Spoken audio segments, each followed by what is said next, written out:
So you want to go through every item in an array. That's where for each loop comes in. It's perfect when you want to act on every item on a list, no guessing count. So to call it, you want to right click and type in for each loop. And as you can see, it's here. And it will call a node like this. So we already have it, so I'm going to remove it. And then you can just connect an execution pill into it. And we are going to use even begin play for that. And for an array, you can make a variable. For now, we have a string, and to make it an array, you can just drop down here. And as you can see, here we have a set number of types of variable. We are going to use here an array. So we have an array in string.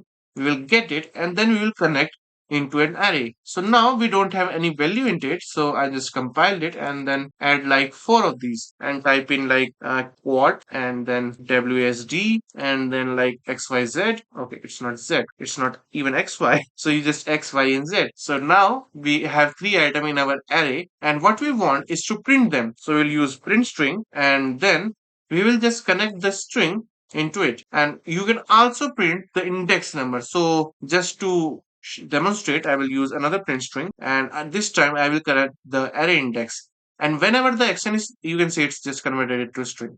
So whenever you just completed the whole loop, you want another action to perform. Generally, it's not compulsory, but you can. So for this, we will just again type in print string, and this time around we will type done. So now it's done. And to see it in action, so that it doesn't happen quick seconds, what we will do here is just an add and delay node. You don't have to do this again. It's only for demonstration purposes. So we will set a timer to 2 seconds. And now when we compile this and drag it into here like this, and I just play it, and then you will have after 2 seconds, you see zero. Yeah, it happened so fast. We couldn't see that. So no issues. What we will do here is increase the time like 10 seconds. So we can actually see that. And this is a big issue when you are debugging it. Anything for matter. You just want to increase the time of print string because you want to know that whether it's just printed or not, and even change color.